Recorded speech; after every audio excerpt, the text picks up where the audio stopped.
ప్రభువైన యేసుక్రీస్తు పరిశుద్ధమైన నామమునకు మహిమ కలుగును గాక. హల్లెలూయా హల్లెలూయా హల్లెలూయా హల్లెలూయా. ఎంతమంది సంతోషంగా ఉన్నారు? ఇందాక చాయ్ అడగగానే చాలా మంది ఇస్తారు కదా. సంతోషంగా ఉన్నాం కదా, వేరే విషయంలో దుఃఖంగా ఉన్నాలో కూడా దేవుడి దినమంతా మాట్లాడబోతున్నాడు. మొట్టమొదటిసారి చెప్తున్నారు వాక్యము. నా మాటలు మీరు అర్థం చేసుకుంటారని ఆలోచన. 5వ మాటగా యోహాను సువార్త 11వ అధ్యాయం. అటు తరువాత సమస్తమును అప్పటికి సమాప్తమైనదని యేసు ఎరిగి లేఖనము నెరవేరినట్లు నేను తప్పికొనుచున్నానని. అయితే ఇక్కడ చూసినట్లయితే తప్పిక కంటే ముందు నేను పైన లైవ్ని ఎక్స్ప్లెయిన్ చేయాలనుకున్నాను. అటు తరువాత సమస్తమును అప్పటికి సమాప్తమైనదని యేసు ఎరిగి. ఏం సమాప్తమైనదని యేసుక్రీస్తు వారు గ్రహించారంటే ఆ సమయంలో సిలువలో ఆయన పడిన క్రయదనము హింస అది ఒకటే కాదు, కానీ ఈ లోకంలో ఆయన పుట్టినది మొదలుకొని బాప్తిజం పొంది ఆయన చేసిన బోధ, ఉపమానాలు, స్వస్థతలు వాటన్నిటిని ఆయన జ్ఞాపకం చేసుకున్నాడు కదా. అవన్నీ ఈ లోకంలో దేవుడు ఎందుకు చేశాడండి? ఎందుకు చేశాడు? మనం విశ్వాసంలో ఉండడానికి కదా, పడిపోకుండా వాటి ద్వారా విశ్వాసం కలిగి జీవించాలనే కదా. అయితే వాటి అంతటినీ యేసుక్రీస్తు వారు సిలువలో జ్ఞాపకం చేసుకుంటున్నారు కదా. సమస్తమును అప్పటికి సమాప్తమైనది అంటే యేసుక్రీస్తు వారు తండ్రి యొక్క చిత్తము ఏమైతే ఉందో ఈ లోకంలో నెరవేర్చి ఉన్నాడు, అప్పటికి కంప్లీట్ చేసి ఉన్నాడని యేసుక్రీస్తు వారు గ్రహించి తప్పుకొని ఉన్నాను అనే మాట చెప్పినట్టుగా మనం చూస్తాం కదా.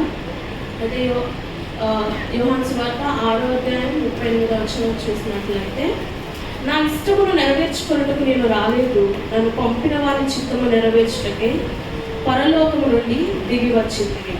ఇక్కడ చూసినట్లయితే యేసుక్రీస్తు వారు తన ఇష్టానుసారంగా లోకానికి రాలేదు కదా. యేసుక్రీస్తు వారు తండ్రి యొక్క మాటను బట్టి లోకానికి వచ్చిన వాడిగా చూస్తాము. తండ్రి యొక్క చిత్తము నెరవేర్చడానికి పరలోకము నుండి దిగి వచ్చిన వాడిగా చూస్తాము. ఎలా వచ్చాడండి? పరలోకం నుండి మనుష్యుడిగా వచ్చాడు కదా. ఒకసారి మాట చూద్దాం. హెబ్రీయులకు రాసిన పత్రిక 2వ అధ్యాయం 14 నుండి 18 వచనాలు నేను చదువుతానండి.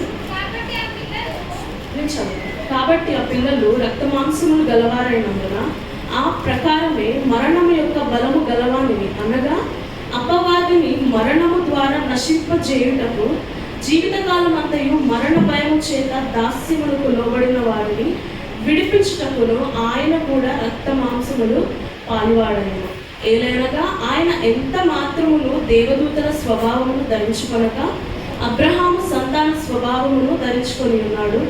కావున ప్రజల పాపములకు పరిహారము కలుగజేయుటకే దేవుని సంబంధమైన కార్యములలో కనికరమును నమ్మకము గల ప్రధాన యాజకుడగు నిమిత్తము అన్ని విషయములలో ఆయన తన సహోదరుని వంటివాడు కావలసి వచ్చింది. తాను శోధింపబడి శ్రమలు పొందరు కనుక శోధింపబడు వారికి సహాయం చేయగలవాడని ఉన్నాడు. ఇక్కడ 16వ వచనంలో చూస్తే, ఏలైనగా ఆయన ఎంత మాత్రము దేవదూతల స్వభావము ధరించుకొనక, దేవదూతల స్వభావము ఆయన ధరించుకోలేదు కదా. ఎటువంటి స్వభావం కలిగి ఉన్నాడండి? అబ్రహాము సంతాన స్వభావం, అనగా మనుష్యుడు పోలికగా ఆయన ఈ లోకానికి వచ్చిన వాడే ఉన్నాడు. అబ్రహాము సంతాన స్వభావం ధరించుకొని ఉన్నాడు. కావున ప్రజల పాపములకు పరిహారము కలుగజేయుటకే. ఆయన మనుష్యుడుగా ఈ లోకానికి రావడానికి గల కారణం ఎందుకండి? పాపములైన మన యొక్క పాపముల నిమిత్తమై పరిహారము చేయడానికి కదా. అందుని బట్టి ఈ లోకంలో ఆయన మనుషుడు వచ్చిన వాడిగా చూస్తాము. అయితే దేవుని సంబంధమైన కార్యములలో కనికరమును నమ్మకము గల ప్రధాన యాజకుడకు నిమిత్తము అన్ని విషయములలో ఆయన తన సహోదరుల వంటి వాడు కావలసి వచ్చును. మనుష్యుడు కానీ ఈ లోకంలో ఆయన ఉన్నట్టుగా మనం చూస్తాం.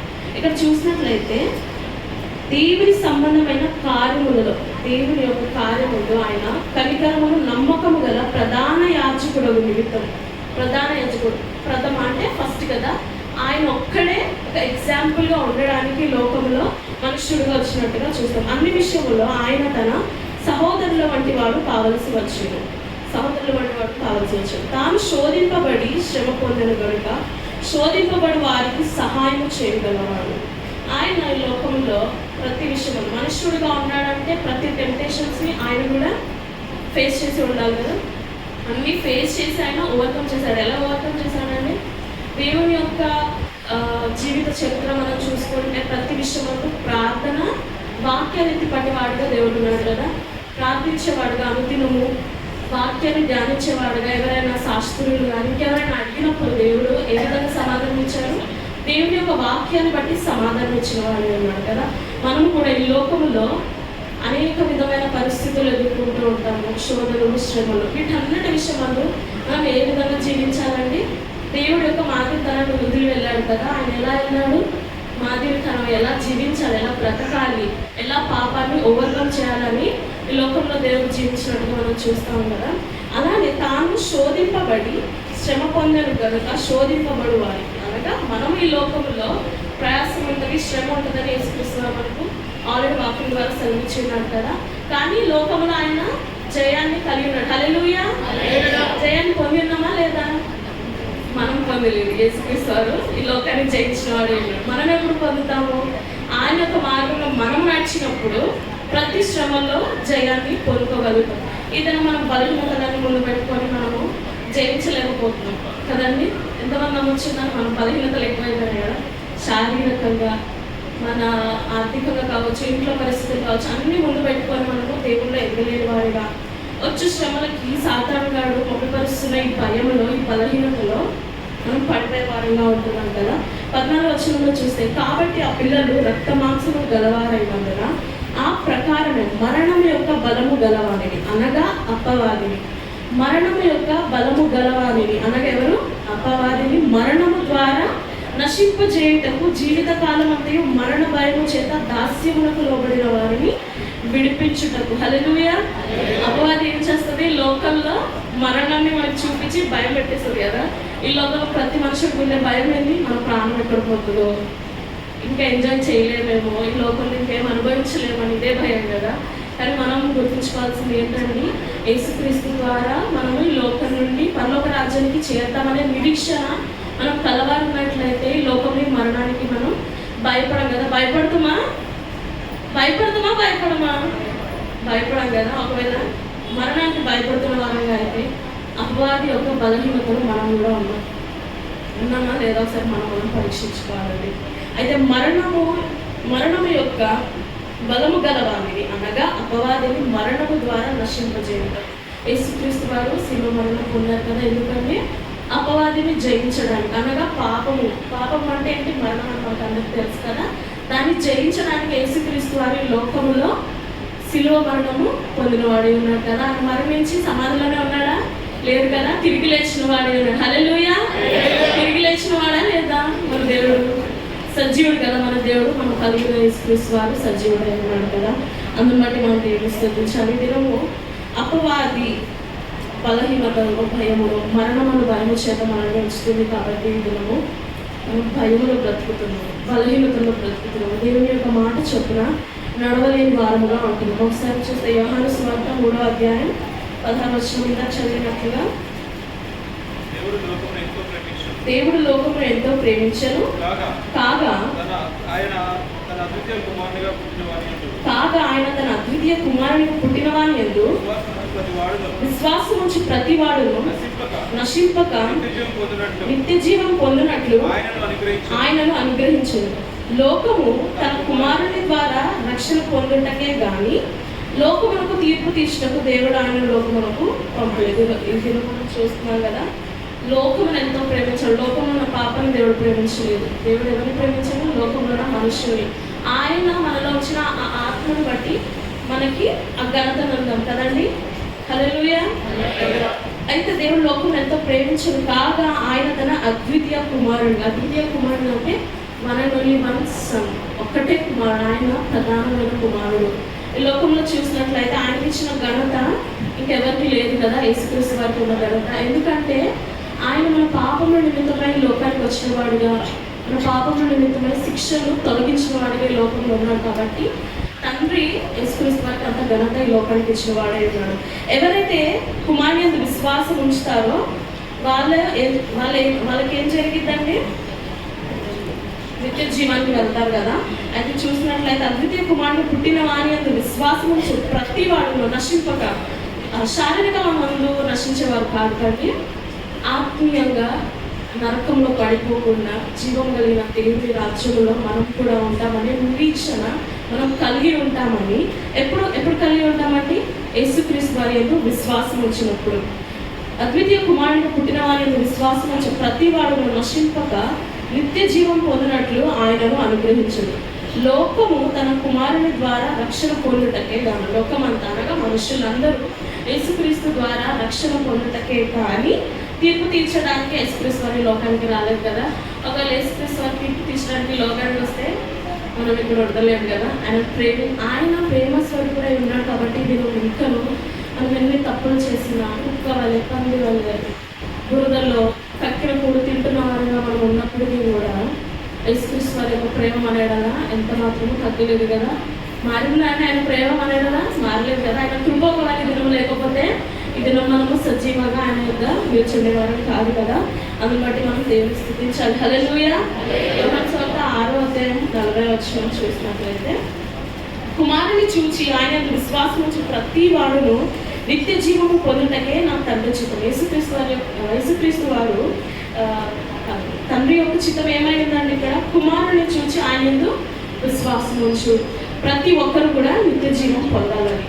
దేవుడు ఈ పలికిన 7 మాటల్లో 5వ మాట ఏదైనా ఇచ్చినప్పుడు చాలా సంతోషపడ్డాను. ఎందుకంటే దప్పిక అనేది, దాహం అనేది ఏంటిది అని మనకి దినం తెలియాలి కదా.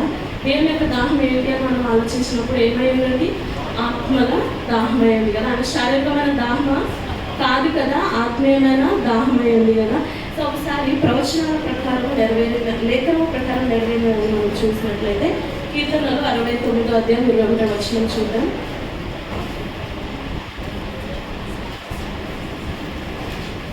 కీర్తనలు 69:21. వారి చేతులు నాకు ఆహారముగా పెట్టిరి, నాకు ద్రప్పిక కలిగినప్పుడు చేతులు చిరుకను నాకు ఇచ్చేది. అయితే చూసినట్లయితే దావీదు గారు ముందుగానే సిలువలో జరిగిన ఈ యొక్క మాటలను ఆయన ఆల్రెడీ అక్కడ ముందుగానే ప్రవచించినట్టుగా మనం చూస్తాం కదా.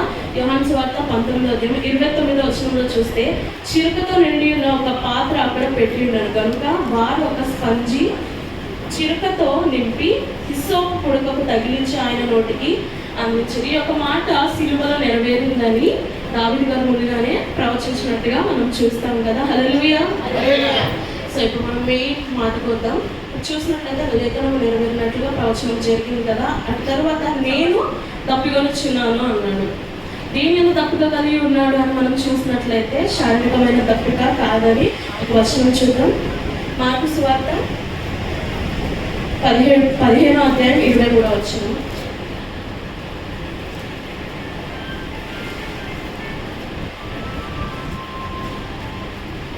అంతటా బోలము కలిపిన ద్రాక్ష రసం ఆయనకి ఇచ్చిరి కానీ ఆయన దాన్ని పుచ్చుకొనలేదు. 22 చదువుతాను. వారు గొల్గొతా అనబడిన చోటునకు ఆయనను తీసుకొని వచ్చిరి. గొల్గొతా అనగా కపాల స్థలం అనే అర్థము. అంతటా బోలము కలిపిన ద్రాక్ష రసం ఆయనకి ఇచ్చిరి కానీ ఆయన దాన్ని పుచ్చుకొనలేదు. ఇక్కడ చూసినట్లయితే యేసుక్రీస్తు వారు అప్పటికీ హింస వదిలివాడి ఉన్నాడు కదా. అప్పటికి ఆయన కొరడా చేత దెబ్బలు తిన్నాడు, ములకిరీటం పెట్టబడ్డది, సిల్వర్ దగ్గరికి వచ్చిన వాడే ఉన్నాడు కదా. ఆ సమయంలో అక్కడ ఉన్న వాళ్ళు చూసి ఏం చేశారు? బోలము కలిపిన ద్రాక్ష రసం యేసుక్రీస్తు వారికి ఇస్తే యేసుక్రీస్తు వారు తీసుకోలేదు కదా, పుచ్చుకోలేదు కదా, దాన్ని నిరాకరించారు. ఎందుకు నిరాకరించారు? కేవలము నీ నా కొరకు కదా. తండ్రి యొక్క చిత్తం ఈ లోకం నెరవేర్చడానికి ఆయన లోకంకి వచ్చి ఉన్నాడు కాబట్టి దాంట్లో కూడా ఎటువంటి కల్మషం చేయకూడదని ఆ మత్తును తీసుకోవడానికి కూడా దేవుడు నిర్లక్ష్యం చేసిన వాడిగా ఉన్నాడు. హల్లెలూయా. అయితే ఇక్కడ చూసినట్లయితే యోహాను సువార్త 4:13 13-14 చూద్దాం.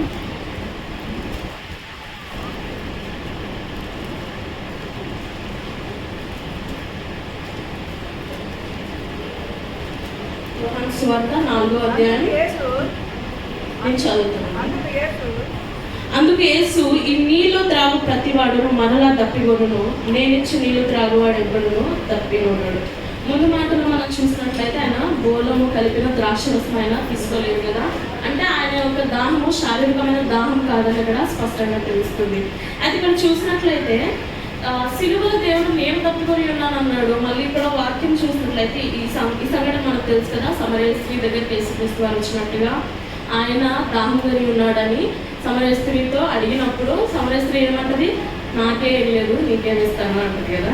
అన్నప్పుడు యేసుక్రీస్తు వారు ఏమంటాడు, ఈ నీళ్లు త్రాగు ప్రతి వాడును మరలా తప్పికొనను, నేనిచ్చి నీళ్లు త్రాగు వాడెప్పుడును తప్పికొనడు. ఎందుకు తప్పికొనంటే ఆయన ఇచ్చిన నీళ్ళు ఏమైనాయి, నిత్య జీవమునకు వారిని ఊరడి నీటి బుగ్గగా ఉంటుందని ఆమెతో చెప్పారు. మొదటిగా మనం చూసినట్లయితే అందుకే యేసు నీళ్ళు త్రాగు ప్రతి వాడును మరలా తప్పికొనడు. మొదటి మాటగా దేవుడు చెప్పిన మాట ఏంటంటే లోకము గురించి. అనగా లోకములో మనం కలిగి ఉండే కోరికలు కావచ్చు, ఇచ్చలు కావచ్చు, మన ఏదైతే లోకంలో ఇది కావాలి ఇది చేయాలని ఆశ కలిగి ఉంటామో అవన్నీ మనకి కొంతకాలమే తృప్తినిస్తుంది, కానీ కంప్లీట్నెస్ మనకి ఇవ్వదు కదా. ఏది కంప్లీట్నెస్ ఇస్తుంది? దేవుని ఎందుకు వచ్చే ఆ నీళ్లు, ఏది నిత్య జీవమైన ఆ నీళ్లు మాత్రమే మన దాహాన్ని తప్పికని తీర్చేదిగా ఉన్నాయి కదా. హల్లెలూయా. ఈరోజు అందరము లోకానుసారమైన తప్పిక కలిగి ఉన్నాం. నిజమేనా? లోకానుసారమైన తప్పికైనా మనకుంది. వినడానికి ఎలా ఉన్నా సరే నిజంగా మనం లోకానుసారమైన తప్పికనే ఉన్నాం. ఈ లోకంలో ఆరోగ్యం లేదని, ఇల్లు లేదని, సొత్తిల్లు లేదని, వివాహం అవ్వడం లేదని, గర్భాలు తెరవబడడం లేదని, పరిస్థితులను చూసి అప్పుల పాలై ఉన్నామని ఈ వీటిని బట్టే మనము నా పరిస్థితి ఇంకెప్పుడు మారుతుంది, ఎప్పుడు మారుతుంది, ఇదే పరిస్థితుల్లో నేను ఇంకెన్ని రోజులు ఉంటాను, ఇదే నా బ్రతుకు అని లోకానుసారమైన పరిస్థితులను బట్టి మనం తప్పుకొని ఉంటున్నాము. కానీ దీని ఎంత ఎక్కడ కూడా మనకి తృప్తి దొరకదు. మనకి తృప్తి దొరికేది కేవలం దేవుడే. హల్లెలూయా. దేవుడిచ్చే నీళ్ళలో ఏమైందంటే నిత్య జీవనకు వారికి ఊరడి నీటి బుగ్గగా ఉండదు, నిత్యం ఊరుతూనే ఉంటుంది. ఇక దేవుని నమ్ముకొని విశ్వసించిన ప్రతి ఒక్కరు నిజంగా ఈ లోకంలో ఎక్కడ తిరిగినా, ఎంత మంచి వెకేషన్కి వెళ్ళినా, దేవుని యొక్క సన్నిధిలోకి వచ్చినప్పుడు వచ్చి సమాధానం ఎక్కడన్నా దొరుకుతుందా? మనకి దొరకదు కదా. మనస్ఫూర్తిగా మనము సమాధానంగా నెమ్మదిగా ఉండేది కేవలం దేవుని మందిరంలో. ఎందుకంటే ఆ దేవాది దేవుడి మందిరంలో ఉంటాడు కాబట్టి ఆయన యొక్క మాటను బట్టి మనము ఎంతగానో సమాధాన పడతాం కదా. సో ఈ లోకాన్ని చూసి మన పరిస్థితులను బట్టి మనం వెనక్కి వెళ్ళే వారంగా మనం ఉండకూడదని దేవుని యొక్క ఆ యొక్క అన్నిటిని మనము ఎంతో తప్పి కలిగి ఉండాలి. దేని నిత్య జీవమునకి వానిలో ఊరడి నీటి బుగ్గగా ఉండునని ఆమెతో చెప్పాను. అటువంటి నీళ్లను మనము ఆశించే వారముగా మనము ఈ లోకంలో ఉండాలని మనం చూస్తాం. యోహాను సువార్త 7వ అధ్యాయం 37, 39 నేను చదువుతాను. ఎవడైనా నువ్వు దప్పికొనిన ఎడల నా యందుకు వచ్చి దప్పి తీర్చుకొనవలెను. నా యందు విశ్వాసం ఉంచి ఎవడో లేఖనము చెప్పినట్లు వారి కడుపులో నుండి జీవజల నదులు పారునని బిగ్గరగా చెప్పాను. తన యందు విశ్వాసం ఉంచి వారు పొందబోవు ఆత్మను గురించి ఆయన ఈ మాట చెప్పాను. హల్లెలూయా. సో ఈ మాట చూసినట్లయితే యేసుక్రీస్తు వారు తప్పిక కలిగి ఉన్నాడు సిలువలో ఆయన చెప్పినట్టు చూస్తాం. కానీ దాహం ఉన్నది ఎవరికి? మనకి కదా. హల్లెలూయా. దాహం ఎవరికి? యేసుక్రీస్తు వారుగా మనకు. ఈరోజు నువ్వు దేవుడు నమ్మకపోతే, విశ్వసించకపోతే, ఆయన అడుగుజాడలు నడవకపోతే నశించిపోయేది, నష్టపోయేది మనం మాత్రం. యేసుక్రీస్తు వారు కాదు కదా. ఆయన లోకం కొరకు ప్రాణం పెట్టిన వాడిగా ఉన్నాడు. సర్వలోకం కొరకు ఆయన రక్తాన్ని చిందించేవాడుగా ఉన్నాడు కదా. అది ఇక్కడ చూసినట్లయితే ఎవడైనా దప్పికొనేడలా నా యుద్ధకు రండి. దేవుని ఎందుకు వస్తే ఆ దప్పిక తీర్చబడుతుందని యేసుక్రీస్తు వారు సెలవిస్తున్నాడు. నా యొక్క విశ్వాసం నుంచి వాడు ఎవడో లేఖనం చెప్పినట్లు వాడి కడుపులో నుండి జీవజల నదులు పారునని బిగ్గరగా చెప్పాడు. ఇది ఈ నీటి విషయము అనగా తన యందు విశ్వాసం ఉంచి వారు పొందబోవు ఆత్మను గురించి. ఎవరైతే దేవుని యందు విశ్వాసం ఉంచుతారో వాళ్ళకు దేవుడిచ్చు ఆత్మను బట్టి ఈ యొక్క నింపుదల, ఈ యొక్క దప్పిక తీర్చబడుతుందని యేసుక్రీస్తు వారు తెలియజేస్తున్నారు. అనగా దేవుని యొక్క ఆత్మ నుండి వచ్చే ఆ దప్పిక తీర్చబడుతుంది అని యేసుక్రీస్తు వారు దేవుడు తెలియజేస్తున్నారు. మన యొక్క దప్పిక అనేది ఆత్మీయంగా ఉంది అని దేవుడు మనతో మాట్లాడుతున్నాడు. కానీ దినం మనము ఆత్మీయమైన దప్పిక మనలో లేదు. ఎందుకంటే శారీరకమైన దప్పిక ఉంది. ఈ దినం బలహీనతలో మనం ఉన్నాం, లోకాన్ని చూస్తున్నాం, పరిస్థితులను చూస్తున్నాం. కాబట్టి ఆత్మీయ సంబంధమైన దేవుని యొక్క దప్పిక ఏమై ఉంది అని ఈ దినం గుర్తించలేని వారముగా మనం ఉన్నాం. అయితే చివరిగా దేవుని యొక్క దప్పిక మనం ఎలా తీర్చాలంటే మొదటిగా మనం చూడాల్సింది ఏంటంటే ఆయన ఎందుకు విశ్వాసం వచ్చింది. ఆయన మీద విశ్వాసం ఎప్పుడు వచ్చింది? మనం ఎప్పుడు నమ్మగలుగుతాం? వాళ్ళు మన కొరకు ఏదైనా చేస్తే కదా. ఇది మనం జ్ఞాపకం చేసుకుంటాం. యేసుక్రీస్తు వారు మన కొరకు ఆయన ప్రాణాలు పెట్టిన వాడే ఉన్నాడు కదా. ఆయన ప్రేమను కనపరిచిన వాడే ఉన్నాడు. ఒకరు మనం ప్రేమిస్తున్నారు అంటే మనము కూడా వాళ్ళని ప్రేమిస్తాం కదా. ఇదిలో మనకు అందరికీ తెలుసు యేసుక్రీస్తు వారు మన కొరకు మరణించారు అని. ఆయనను మనం తిరిగి ప్రేమించలేని వారముగా ఉన్నాము. ఆయనను ప్రేమించినట్లయితే మాత్రము ఆయన తప్పికను మనము తీర్చలేము. మార్కు సువార్త 12వ అధ్యాయం 30-31 వచనాలు నేను చదువుతాను. నీవు నీ పూర్ణ హృదయముతోనూ, నీ పూర్ణ ఆత్మతోనూ, నీ పూర్ణ వివేకముతోనూ, నీ పూర్ణ బలముతోనూ నీ దేవుని అయిన ప్రభువును ప్రేమింపవాలనేది ప్రధానమైన ఆజ్ఞ. నేను దప్పిక గురించి నేర్చుకుంటున్నప్పుడు యేసుక్రీస్తు వారు మనకి 2 ఆజ్ఞల గురించి గుర్తు చేశాను. ఈ ఆజ్ఞలకి దప్పిక ఏం సంబంధం అని ఆలోచించినప్పుడు ఆయనను ప్రేమించడమే కదా ఆయనకు కావాల్సింది. ఆయనను ప్రేమించినప్పుడే కదా ఆయన మనసులో తెలిసింది. ఆయన ప్రేమించినప్పుడే కదా ఆయనకున్న దాహం ఏంటిది అని మనకు కూడా తెలిసింది కదండి. అందుకే దేవుడు మనకి ఉన్న ఆజ్ఞలు, పాత నిబంధన ప్రకారం ఉన్న ఆజ్ఞలు అన్నిటికంటే ప్రాముఖ్యంగా కొత్త నిబంధనలో మనకి 2 ఆజ్ఞలు ఇచ్చారు కదా. ఈ 2 ఆజ్ఞల్లో ఇక్కడ చూసినట్లయితే వీటికంటే ముఖ్యమైన ఆజ్ఞ మరి ఏది లేదని అతనితో చెప్పారు. ఇంకేది కూడా ముఖ్యమైన ఆజ్ఞ లేదు. ఈ 2 ఉన్నాయి కదా. మొట్టమొదటి ఆజ్ఞ ఏంటండి? నీవు నీ పూర్ణ హృదయంతోనూ, నీ పూర్ణ ఆత్మతోనూ, నీ పూర్ణ వివేకంతోనూ, నీ పూర్ణ బలంతోనూ నీ దేవుడైన ప్రభువును ప్రేమింపవలనదే ప్రధానమైన ఆజ్ఞ. మనం ఏ విధంగా ప్రేమించాలని దేవుని పూర్ణ హృదయం, మన కంప్లీట్ మనసు, మన హృదయము దేవునికి ఇచ్చే వారంగా ఉండాలి. మన పూర్ణ ఆత్మ ఎప్పుడైతే దేవునికి మనం మన హృదయాన్ని ఇస్తామో అప్పుడు మన మనసు, మన ధ్యాస దేవుడి మీద ఉంటుంది కదా. దేవుడి మీద ధ్యాసలో మనం ఎలా ఉంటాము?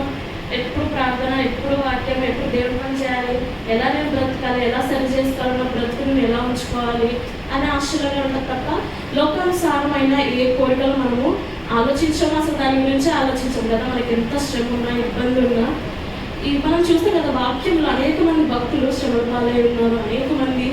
కానీ వాటి అంతటిలో వాళ్ళు నమ్మకంగా ఎలా ఉన్నారు అంటే ప్రయాసపడ్డారు కదా. చూసాం కదా ఈ 40 రోజుల ఉపవాస శ్రమల దినాల్లో అనేక మంది స్త్రీల గురించి మనం నేర్చుకున్నాము. అనేక మంది ఉపచారులుగా, సహకారులుగా, నీతిమంతులుగా, పరిశుద్ధులుగా ఉన్నారు. అంత సులువైన విషయం కాదు కదా. వాళ్ళు కూడా మనలాగే మనుషులే. కానీ ఈ దినం వాళ్ళు ఎలా ఉండగలిగారు? వాళ్ళు ఈ యొక్క పరిశుద్ధ గ్రంథంలో ఎలా రాయబడి ఉన్నారు అని అంటే కేవలము దేవుని యొక్క మాటకు లోబడి ఉన్నవారే ఉన్నారు, దేవుని ప్రేమించిన వారిగా ఉన్నారు. కాబట్టి ఈ దినము వారు ఈ వాక్యములో ఉన్నవారే ఉన్నారు కదా. అయితే నీ పూర్ణ హృదయముతో పూర్తిగా దేవుని ప్రేమించేవారుగా, ఎప్పుడైతే దేవుని పూర్తిగా ప్రేమించేవారు, మన మనసు, మన హృదయం దేవునికి ఇచ్చేవారుగా ఉంటామో మనకి ఎలా ఉంటుందంటే శరీర కోరికలు ఉండవు కాబట్టి ఆత్మతో ఉండేవారముగా ఉంటాం. అప్పుడు పూర్ణ వివేకముతో అనగా ఏది సరి అయినది, ఏది నాకు కావాలి, ఏది నాకు తృప్తిపరుస్తుంది, ఏది నాకు సంతోషం ఇస్తుంది అనే ఆలోచనలో మనం ఉండగలుగుతాం. అప్పుడు నీ పూర్ణ బలము అంటే మనము శారీరక బలము కూడా వస్తుంది దీంట్లో. ఇది మనము ఇలా చెప్పాలని అనుకోకండి. మోకాల నొప్పులని, శరీర బలహీనతలను, నడవలేని పరిస్థితులను అంతేందుకు మా అమ్మ గురించి చెప్పాలి. చేతిప్రారు ఎప్పుడు మా అమ్మ నేను వస్తాము, కానీ శ్రమదాన కుడికల్లో ఎందుకు నైట్ వెళ్తాను కదా, ఇప్పుడు ఎందుకు అన్నారు. కానీ నాకు మాత్రం ఎందుకో అనిపించింది, లేదు నేను వెళ్ళాలి, నేను ప్రార్థించకపోతే నేను బలంగా పడిపోతాను. మొదటిగా దేవుడు అనేది చూసేది ఏంటంటే ఇది మనం అంటాం కదా, ఆత్మల కొరకు భారం కలిగి ఉండవలసిందిగా ఉండాలి క్రైస్తవులు అనేవారు. కానీ దానికంటే మరి ముఖ్యంగా మనకు ఉండవలసింది ఏంటంటే మన యొక్క ఆత్మ రక్షణ మార్గంలో ఉందా, నిత్య జీవానికి వెళ్తుందా. ఈ దినం దేవుడు రాకుండా వచ్చినట్లయితే మీరు ఎత్తబడతామా, మనంతట మనము పరీక్షించుకోవాలండి. అయితే మొదటిగా దేవుడు ఇచ్చిన ఆజ్ఞ ఏంటండి? పూర్ణ హృదయంతోనూ, పూర్ణ ఆత్మతోనూ, పూర్ణ వివేకముతోనూ, నీ పూర్ణ బలము దేవుడి మీద ఉంచి ఆయనను ప్రేమించవలసినది. అది ప్రధానమైన ఆజ్ఞ. 2వ ఆజ్ఞ ఏమైందండి? నిన్ను వలె నీ పొరుగు వారిని ప్రేమింపవలననేదే 2వ ఆజ్ఞ. 2వ ఆజ్ఞ అయితే నిన్ను వలె నీ పొరుగు వారిని ప్రేమించడం అనేది అంత సులువైనది కాదు. ఈ రెండో ఆజ్ఞలో దేవుడి యొక్క అర్థం ఏంటంటే, నీ ఆత్మ కొరకు నువ్వు ఎలా అయితే బలహీన పడకుండా ప్రయాసపడుతున్నావు, దేవా నేను అనుదినము పరిశుద్ధంగా ఉండాలి, అనుదినము నీ పని చేయాలి, అనుదినము నీకు నమ్మకంగా ఉండాలి, నేను ఎక్కడైనా నీ సాక్షి జీవితాన్ని పోగొట్టుకోకూడదని నీ ఆత్మ కొరకు నువ్వు ఎంతైతే ప్రయాసపడుతున్నావో, అదే రీతిగా నీ పొరుగు వాని కొరకు కూడా నువ్వు అంతే ప్రయాసము కలిగి ఉండాలని ఈ దినము దేవుడు రెండో ఆజ్ఞ ద్వారా మనకి తెలియజేస్తున్నాడు. అటువంటి ప్రయాసము నీలో నాలో ఉన్నదా లేదా చూసుకోవాలి. రెండో ఆజ్ఞ కంటే ముందు మరి ముఖ్యంగా ప్రధానమైన ఆజ్ఞ, ఫస్ట్ ఆజ్ఞని మనము కలిగి ఉండాలి. దేవుని ప్రేమించే వారుగా మొదటిగా మనం ఉండాలి. హల్లెలూయా.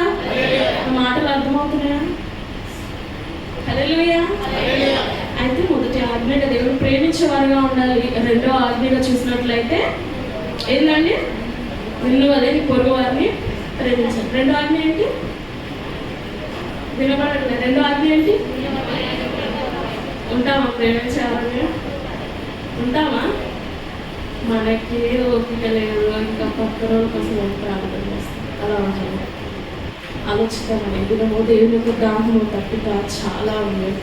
ఆయన ఆలోచన, ఆశ, మనస్సు ఒకటే, నువ్వు నేను ఈ దినము నిత్య జీవనంలోకి వెళ్ళాలి, రక్షణ మార్గంలో ఉండాలన్నది ఆయన ఆలోచన. నా మాట మీద ధ్యాసించండి ప్లీజ్.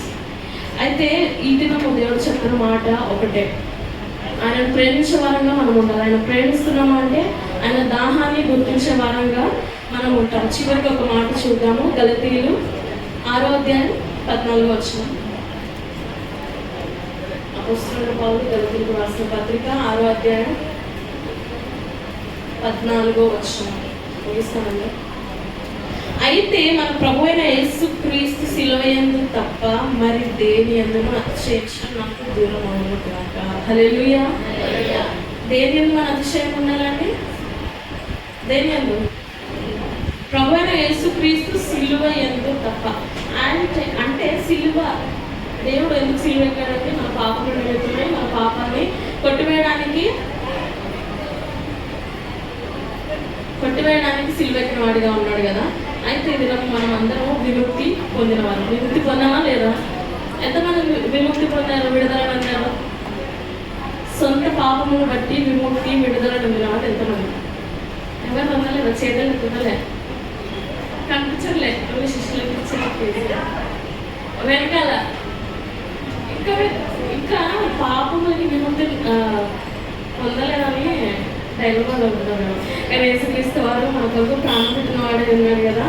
అయితే మన అతిశయము ఈ లోకంలో ఒకటే ఉండాలి. ఏంటిది అంటే యేసుక్రీస్తు శిలువ యందు తప్ప మరి దేని యందు మన అతిశయము ఉండకూడదు. అదంతా కూడా దూరం అయిపోవాలి. లోకంలో ఉండే ఆశలు, కోరికలు అన్నిటికంటే దేవుని యందు, దేవుని శిలువ యందు అతిశయించే వారుగా మనం అందరం ముందుగా కాక దేవుడి వాక్యాన్ని తెలియజేయాలి.